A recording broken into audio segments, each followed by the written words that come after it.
Bonjour à tous, bienvenue sur notre chaîne Ultra World pour une plongée fascinante dans l'histoire d'une des femmes les plus iconiques du XXe siècle, Grace Kelly. Actrice oscarisée, princesse de Monaco, elle incarnait la perfection, beauté, élégance et un conte de fées qui a captivé le monde. Mais derrière les projecteurs d'Hollywood et les ors du palais princier, se cachait une vérité bien plus complexe, faite de sacrifices, de luttes intimes et de secrets longtemps enfouis. 20 ans après sa mort tragique, des révélations choquantes ont émergé, bouleversant tout ce que nous pensions savoir sur elle. Comment une star aussi glamour a-t-elle fini avec seulement 10 000 $ à son nom? Quels étaient les sombres secrets de son mariage avec le prince Régnier III? Et la question qui hante encore aujourd'hui, sa mort était-elle vraiment un accident, ou y avait-il autre chose en jeu? Dans cette vidéo, nous allons explorer l'histoire inédite de Grace Kelly, de son ascension fulgurante à Hollywood à sa vie royale tourmentée, jusqu'à sa fin tragique. Préparez-vous à découvrir une histoire plus captivante et mystérieuse que n'importe quel film d'Hitchcock. Alors, attachez vos ceintures, abonnez-vous, et activez la cloche pour ne rien manquer. C'est parti! Grace Patricia Kelly naît le 12 novembre 1929 dans une famille aisée de Philadelphie, en Pennsylvanie. Son père, John B. Kelly Sr., est un homme d'affaires prospère et un champion olympique d'aviron, ayant remporté 3 médailles d'or. Sa mère, Margaret Magee Kelly, est une ancienne athlète et une figure respectée dans la haute société. Grace grandit aux côtés de 3 frères et sœurs dans une maison où l'excellence est une valeur cardinale. Mais la famille Kelly, c'est aussi un héritage artistique. Ses oncles, Walter C. Kelly, un célèbre comédien de vaudeville, et George Kelly, dramaturge récompensé par le prix Pulitzer pour sa pièce Craig's Wife, inspirent la jeune Grace. Dès l'âge de 12 ans, elle se passionne pour le théâtre, jouant dans des pièces scolaires et des spectacles de danse. Son charisme naturel et son élégance innée captivent déjà son entourage. Cependant, son éducation catholique stricte, dans une école dirigée par des religieuses, contraste avec ses rêves de gloire. Ses parents, en particulier son père, voient d'un mauvais œil son ambition de devenir actrice, considérant cela comme une carrière frivole. Mais Grace est déterminée. À 17 ans, elle s'inscrit à l'American Academy of Dramatic Art à New York, contre l'avis familial. C'est là que son talent commence à briller. À 21 ans, en 1950, Grace fait ses débuts à Broadway dans The Phaser. Sa performance est remarquée, et le magazine Theatre World la consacre comme la personnalité la plus prometteuse de la scène. Sa présence magnétique et sa voix douce mais assurée captivent le public. Pourtant, Broadway n'est qu'un tremplin. Grace a les yeux rivés sur un objectif plus grand, Hollywood. En 1951, Grace décroche son premier rôle au cinéma dans 14 Hours, un petit rôle qui passe presque inaperçu. Mais l'année suivante, tout change. Le producteur Stanley Kramer lui offre un rôle dans Le train sifflera 3 fois, High Noon, aux côtés de Gary Cooper. À 22 ans, elle incarne une jeune mariée dans ce western légendaire. Bien que sa performance soit critiquée pour son manque d'expérience, Grace refuse de se décourager. En 1953, elle rebondit avec Mogambo, un film d'aventure tourné en Afrique avec Clark Gable et Ava Gardner. Sa prestation lui vaut une nomination au Golden Globe et attire l'attention des plus grands réalisateurs. C'est à ce moment qu'un géant du cinéma entre dans sa vie, Alfred Hitchcock. Hitchcock, fasciné par son élégance et sa capacité à incarner à la fois la grâce et la mystère, l'a choisi pour Le crime était presque parfait, Dial M for Murder, en 1954. Leur collaboration marque le début d'une alchimie légendaire. Dans Fenêtre sur cour, Rear Window, elle brille aux côtés de James Stewart, captivant le public avec son charisme. Puis, dans Pour attraper le voleur, To Catch a Thief, elle illumine la Côte d'Azur avec Cary Grant. En 1955, Grace atteint l'apogée de sa carrière en remportant l'Oscar de la meilleure actrice pour Une fille de la province, The Country Girl, où elle incarne une femme tourmentée aux côtés de Bing Crosby. À seulement 25 ans, elle est la reine d'Hollywood. Mais les tabloïds commencent à murmurer. Des rumeurs de liaison avec ses partenaires, notamment Ray Milland, jettent une ombre sur son image immaculée. Grace, toujours discrète, ignore les commérages et continue de briller.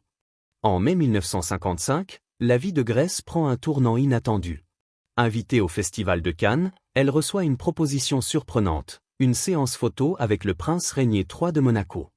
Malgré des retards et des complications logistiques, leur rencontre au palais princier est un coup de foudre. Régnier, charmant et charismatique, est immédiatement séduit par l'élégance de Grace. Elle, de son côté, est intriguée par ce prince d'une petite principauté méditerranéenne. Quelques mois plus tard, Régnier se rend aux États-Unis pour demander sa main. En avril 1956, Grace épouse Régnier lors d'une cérémonie somptueuse, surnommée le mariage du siècle. Des millions de téléspectateurs à travers le monde regardent l'actrice devenir princesse. Mais ce conte de fées a un prix. Grace abandonne sa carrière d'actrice, laissant derrière elle Hollywood et ses rêves. À Monaco, Grace embrasse son rôle de princesse avec grâce. Elle donne naissance à 3 enfants, Caroline, Albert et Stéphanie, et se consacre à des causes philanthropiques, notamment les arts et les œuvres caritatives. Elle fonde la MAD, une organisation pour protéger les enfants, et soutient les institutions culturelles de Monaco. Son élégance et sa générosité en font une figure adorée. Mais sous la surface, des tensions émergent. Régnier, souvent autoritaire, impose des règles strictes. Grace, habituée à l'indépendance, se sent étouffée. Les rumeurs d'infidélité de Régnier alimentent les tabloïds, et Grace lutte pour trouver sa place dans un monde régi par le protocole. 6 ans après son mariage, le conte de fées commence à s'effriter. Grace confie à des proches son sentiment d'isolement. Dans une conversation émouvante avec le père Francis Tucker, aumônier de Régnier, elle avoue sa solitude et son désespoir. Le palais, autrefois un symbole de grandeur, devient une cage dorée. En 1962, une lueur d'espoir apparaît. Alfred Hitchcock lui propose un rôle dans Marnie, un thriller psychologique, pour un cachet d'1 million de dollars, environ 7,6 millions aujourd'hui. Pour Grace, c'est une chance de retrouver sa liberté et son identité d'actrice. Mais Régnier, après avoir semblé accepter, s'oppose finalement à son retour au cinéma. Ce refus brise le cœur de Grace, renforçant son sentiment d'emprisonnement. Malgré ses luttes, Grace reste une mère dévouée et une princesse exemplaire. Elle cuisine des plats américains pour ses enfants, organise des événements caritatifs et rédige un livre, My Book of Flowers, qui reflète sa passion pour la nature. Mais sa santé décline. Elle souffre de conjonctivite, d'allergies et d'insomnie, exacerbées par le stress de sa vie royale. Dans un moment de désespoir, Grace envisage le divorce. Elle consulte un avocat américain, mais apprend qu'elle risque de perdre la garde de ses enfants. Résignée, elle choisit de rester à Monaco, sacrifiant ses propres désirs pour sa famille. Le 13 septembre 1982, la vie de Grace bascule à jamais. Ce jour-là, elle conduit sa Rover 3500 sur une route escarpée de Monaco, avec sa fille Stéphanie à ses côtés. Elle se rend à Paris, où Stéphanie doit commencer l'école. Soudain, Grace manque un virage serré. La voiture dévale une pente de 36 mètres, se fracassant en contrebas. Stéphanie, blessée mais consciente, raconte plus tard les moments terrifiants avant l'accident. Grace, prise d'un malaise, aurait dit « Je ne peux pas m'arrêter, les freins ne fonctionnent pas ». Certains témoins affirment avoir vu Stéphanie sortir du côté conducteur, alimentant les rumeurs selon lesquelles elle conduisait. Mais Stéphanie clarifie, la porte passager était bloquée, l'obligeant à sortir par le côté conducteur. Grace est transportée à l'hôpital, mais ses blessures sont graves.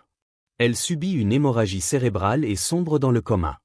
Le lendemain, le 14 septembre 1982, elle s'éteint à l'âge de 52 ans. Le monde est sous le choc. Visuel, images des funérailles, hommage.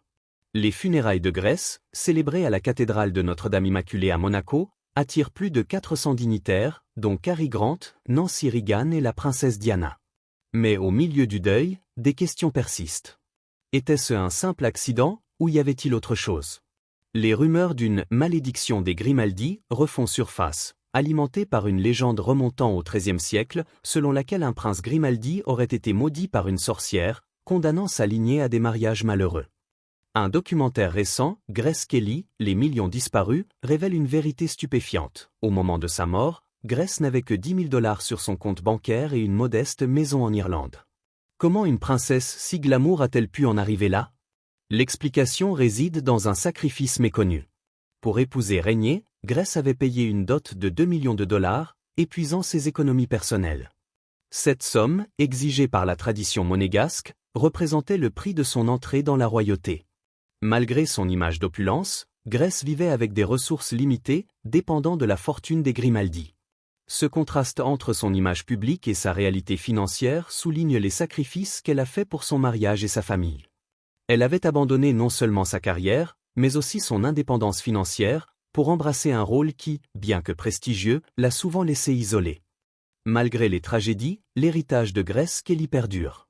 À Monaco, un jardin de roses à Fontvieille porte son nom, avec une rose hybride, Rosa Princesse de Monaco, créée en son honneur. Sa bibliothèque irlandaise, abritant plus de 9000 livres et partitions, témoigne de sa passion pour la littérature.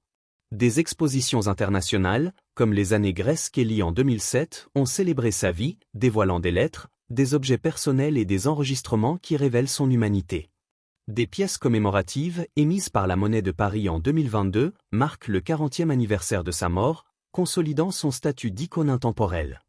Grace a également laissé une marque dans le sport. La Princess Grace Challenge Cup, lors de la Henley Royal Regatta, honore sa passion pour l'athlétisme héritée de son père. Son influence s'étend même à l'hôtellerie, avec des suites inspirées de son élégance dans des hôtels de luxe à travers le monde. L'histoire des Grimaldi est marquée par des scandales et des tragédies. Depuis le XIIIe siècle, une légende raconte qu'un prince Grimaldi, après un acte odieux, fut maudit par une sorcière. Jamais un Grimaldi ne trouvera le bonheur en amour. De génération en génération, la famille a été frappée par des drames, divorces, infidélités, décès prématurés. Le mariage de Grace et Régnier n'a pas échappé à cette malédiction supposée. Les rumeurs d'infidélité de Régnier, son comportement autoritaire et les luttes de Grace pour s'adapter à la vie royale alimentent cette idée. Sa mort tragique, suivie par les drames personnels de ses enfants comme les mariages tumultueux de Caroline et Stéphanie, renforce l'aura de mystère autour de la famille.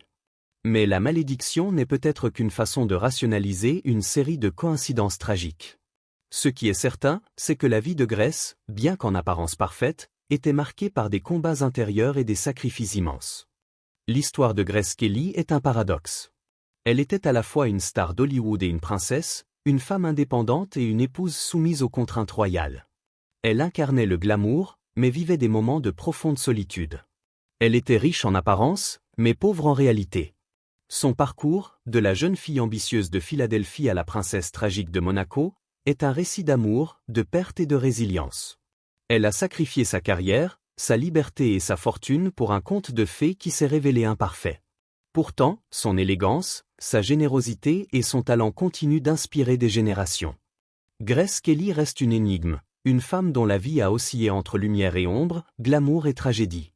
Son histoire nous rappelle que même les contes de fées ont leur zone d'ombre. Était-elle victime d'une malédiction, ou simplement d'une vie marquée par des choix déchirants? Qu'en pensez-vous? La malédiction des Grimaldi est-elle réelle, ou Grace a-t-elle payé le prix de ses rêves? Laissez vos réflexions en commentaire, et dites-nous ce que vous avez pensé de cette plongée dans sa vie. Si vous avez aimé cette vidéo, abonnez-vous, activez la cloche, et cliquez sur la vidéo suivante pour découvrir d'autres histoires fascinantes. Merci d'avoir regardé, et à très bientôt. Grace Kelly était bien plus qu'une star ou une princesse. Elle était une femme de courage, de sacrifice et de rêves inachevés. Derrière le glamour, elle a porté le poids d'un conte de fées imparfait, laissant un héritage d'élégance et de compassion qui inspire encore aujourd'hui. Son histoire nous rappelle que même les icônes vivent des luttes humaines. Merci de l'avoir redécouverte avec nous. Partagez vos pensées en commentaire, abonnez-vous, et à bientôt pour une nouvelle histoire captivante.